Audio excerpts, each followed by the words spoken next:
Another day out on the trail again today.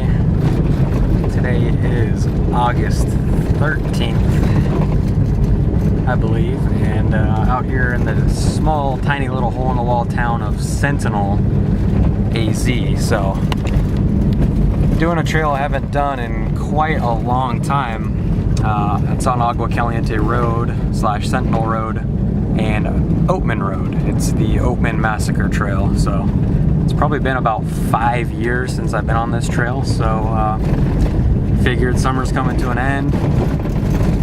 Gonna get busy with school and other stuff. So why not do one more little trip just to bid summer farewell. So it's supposed to be a relatively nice day today.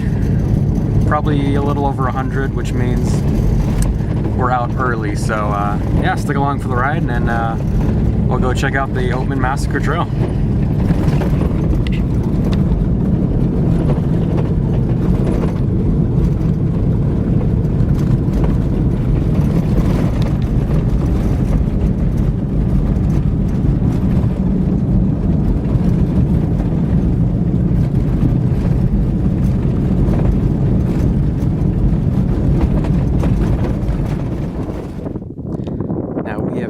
Onto the Sentinel volcanic field, and this place is pretty cool, pretty unique terrain. At one point obviously it was an active lava flow, and while this is cool and all, the real draw of this trail in particular is this, the site of the Oatman Massacre.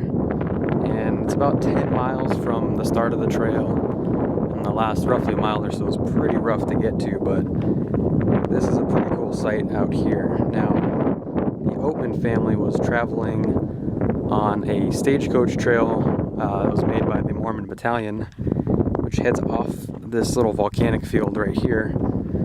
They were traveling along that, and that would later become the Butterfield stage route, but they were coming up this grade here along the route. The Oatman family with their family, I think it was 6 or 7 people, but they were climbing up this hill here, one of the roughest spots on the trail, and they came to here and were ambushed.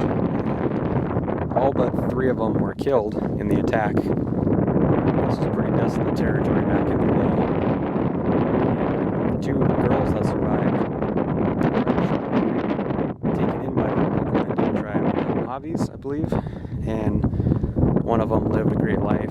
The other died in captivity. And then the other brother that survived eventually went back to the tribe to get his sister. Now, this was a pretty historical spot. In Arizona history, the Butterfield stage route is pretty important to the foundation of all the railroads and stuff in Arizona, and there actually is a little bit of remaining history you can look at of this place. Pretty cool. But when you come down this little grade here, you can actually see wheel marks on the rocks from the wagons that were climbing this hill here. And we think 4-wheel drive is tough today, but imagine coming up this in a wagon. Back in the 1850s, this is bandit country, outlaw country, nothing exists out here. So they climbed up here, and you can see the wheel marks, as they climbed, and that's pretty awesome. So the Oatman family would be climbing up this, and then they came up to here, and that was the end of their journey, unfortunately. So pretty cool site. The grave site is actually kind of down off this plateau, down in those trees somewhere over there. We'll probably go check that out later. But they were buried not too far from the site of the massacre. And that's how the Oatman Massacre Trail gets its name, is the spot right here. Back in 1851 that happened. So quite a few years ago. And it's a pretty beautiful spot too. I mean, we have some other volcanic fields around Arizona, but it's not often you can go out in one and kind of look around, and it's kind of a otherworldly terrain. So, makes for a lot of cool pictures. Anyway, time to get back on the trail, go check out the Oatman family grave, and keep on east. down the Gila River.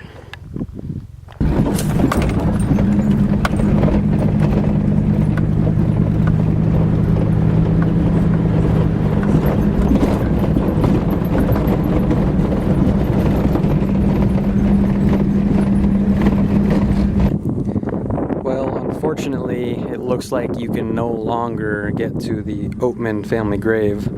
I just came down the trail, which was pretty lightly traveled, a bit overgrown, but it is on a private farm, as you can see here, and there are no trespassing signs on every road that goes to the grave. So that's kind of a bummer. I guess the best way to get there would be to hike down from the actual massacre site, but that's pretty rugged and overgrown, so you probably don't want to do that. But yeah, it looks like you can't get to it anymore. Now there is, I was coming in on this road, you know, back about a quarter of a mile, there's another grave of the Fore family, which was a pioneer family that was one of the original farmers out here that kind of turned this arid landscape into the lush green production center that it is today. So it's pretty cool. Some kid did it for an Eagle Scout project, and there's a nice little picnic bench, and it's worth stopping. So that kind of makes up for not being able to see the Oatman family grave. That kind of helps make it a little better, because that is another early pioneer family that was probably traveling along the same trail a little before the Oatman family, and they lived out here. So that's a shame, but don't want to cross the line and make people mad, so it's always best to follow the posted signs. I guess things change as time goes on. Oatman Mountain. And we're cruising through some farmland too. Pretty arid out here though, not a lot going on.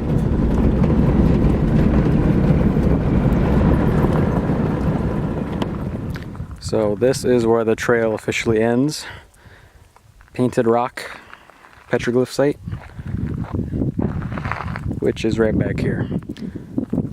Lots of cool inscriptions on all the rocks, and actually pretty nice facilities out here in the middle of the desert. There's a bathroom, campground, and not a lot of people here. In fact, I'm the only one because it's really hot out right now. So yeah, you can see all the petroglyphs here. Pretty awesome. This area has been used for hundreds of years, and all the travelers just kind of leave their mark as they pass by. So definitely check it out if you have the time and it's not too hot. There's a $2 entrance fee, which you can pay back at the parking lot, but it's definitely worth it. Been here before, so probably not gonna hang around too long just because of the weather. But it's definitely worth the stop, and it's a nice little end to a pretty good trail. So this, I guess, is the end of the Oatman Massacre Trail. Thanks for watching, and we'll see you on the next trip.